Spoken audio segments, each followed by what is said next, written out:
Hello. There's so little time that I'm going to start without much of a preamble. We all know that climate emergency is an ecological and societal crisis. We agree that it is man-made and comes with a long history of extraction and exploitation, in which the intertwined fate of planet and people has been willfully ignored. Many of us who work in the cultural sector feel implicated, responsible, and charged to action. But we also feel impotent in the face of such a monumental task, hampered as we are by the tangible culture we have in our holdings, our public buildings, our complex agendas, and keep competing stakeholders.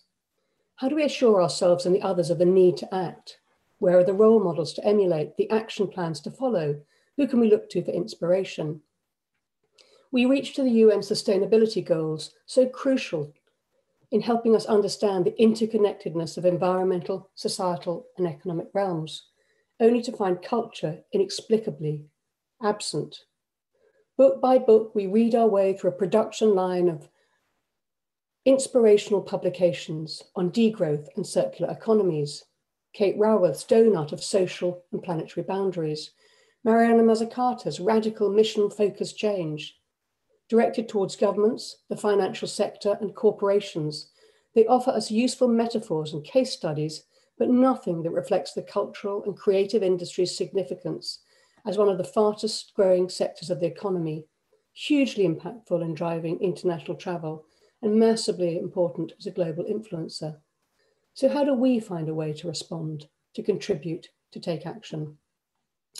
At Tate Modern, our call to action came in the shape of Culture Declares, a collective of individuals and organizations in arts who believe we cannot imagine and create a sustainable and just world for all our futures without arts and culture. The invitation was a challenge, a moment of existential reckoning.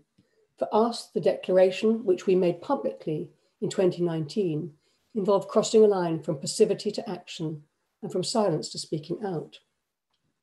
In our declaration, we acknowledged that there are hard truths to face about how we operate, about the sustainability of public institutions, and about the future of culture. We pledged to make our long-term commitment ambitious in scope, to interrogate our systems, our values, and our programs, and look for ways to become more adaptive and responsive. We promise to respond to and amplify the concerns of artists, our audiences, and for our communities. Tate already had a solid record on environmental sustainability, and the declaration renewed efforts to improve how we manage our buildings and operations. So taking 2007 as a benchmark, carbon emissions have been reduced by 50%, and tangible progress is being made towards reaching net zero by 2030. All our electricity is sourced from renewable sources. We're introducing innovative solutions in newer buildings, such as working with natural ventilation. We've introduced solar panels. We harvest rainwater, recycle 75% of our waste, diverting the rest away from landfill to create energy. We have reduced our emissions for business travel by 44% from 2014. We focus on essential travel and have adopted a train first policy in the UK and across Europe.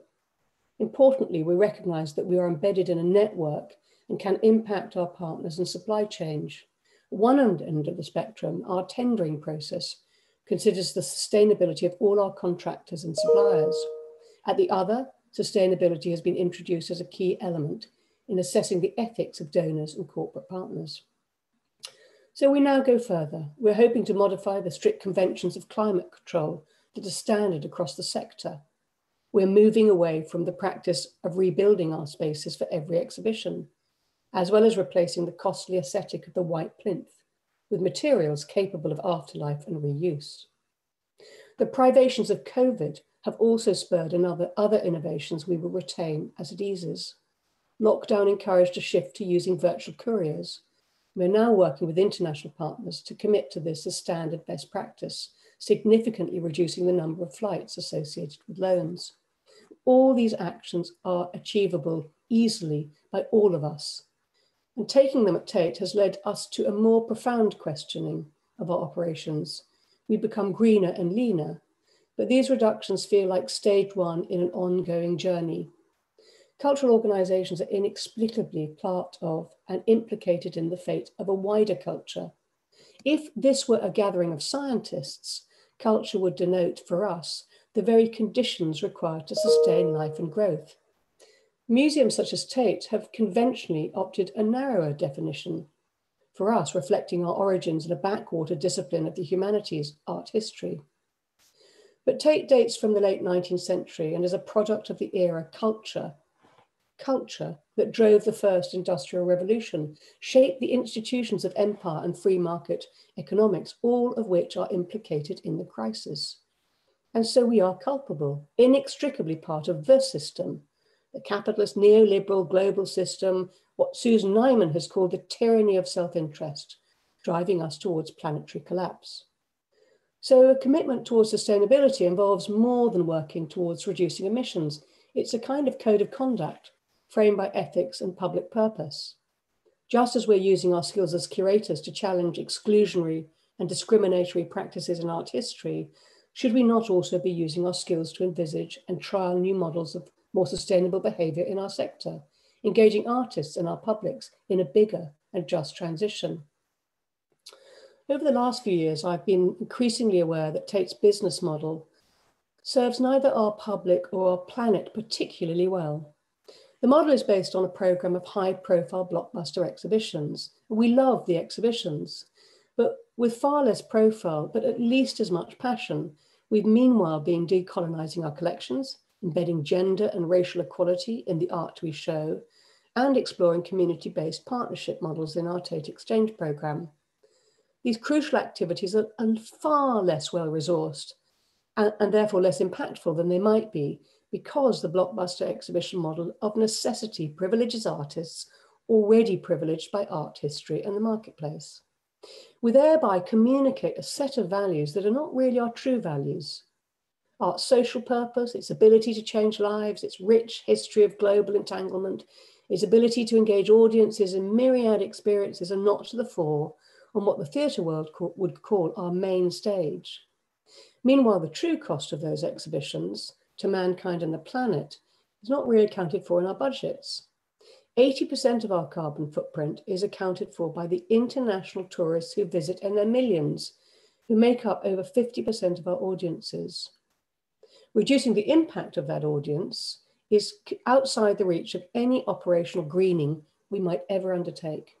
Put simply, our program, our structure, our systems, and the institutional behaviors that they drive are therefore profoundly out of sync with our stated commitment to sustainability. So what is to be done? Early on in the pandemic, a number of thought leaders commended the actions of governments and organizations worldwide to throw away the rule book. They urged us to use the pandemic to make the kind of radical changes that would be impossible in more stable times, to adapt and move swiftly, and crucially, not to return to the baggage of our old ways. At Tate, we initiated a year of asking questions to think how best to ensure that responses to the pandemic might also have longer term benefits. Every privation presents us with an opportunity to do something we might not have risked before. Actions we've taken constitute, in effect, a kind of degrowth and have been made very much with a less is more approach. We're almost halving the number of loan exhibitions we make. Exhibitions will run for longer, eliminating crowds, enhancing the experience of viewers. Exhibitions will be leaner, lighter, with a reduction in loans, affording opportunities for slow looking. We'll work with fewer lenders, where possible with single collections, focusing on depth rather than breadth. So the Rodin show that opens in a couple of weeks, working only with the Rodin Foundation, includes the revelations of close looking at his studio practice, his plasters, resisting the canonical view of his bronzes. But meanwhile, we can also liberate space and creativity for our permanent collection. It's an amazing renewable source of creative energy, capable of endless recycling, repair, and retelling. So this reduction in activity, this slowing down, should in turn encourage the germination of new ideas, new ways of working, informal, collaborative, experimental, inside and outside the building, helping us grow into a more adaptive, inclusive, relevant, and above all, local organisation through a process of gentle rewilding. And of course, works in our collection speak eloquently of our planet's history and present predicament. We can lift the voices of living artists campaigning for action, but we can also make ecology a key part of the story we tell, opening art up from narrowly defined parameters of art history. In our reopened galleries, we will shine a light on artists who pioneered climate activism, such as Joseph Beuys and Gustav Metzger, bringing their deep commitment to ecology and environmentalism to the fore. In June, we will present an exhibition of our Australian holdings, exploring the intersections of colonisation, climate, and visual culture. We'll work actively with living artists.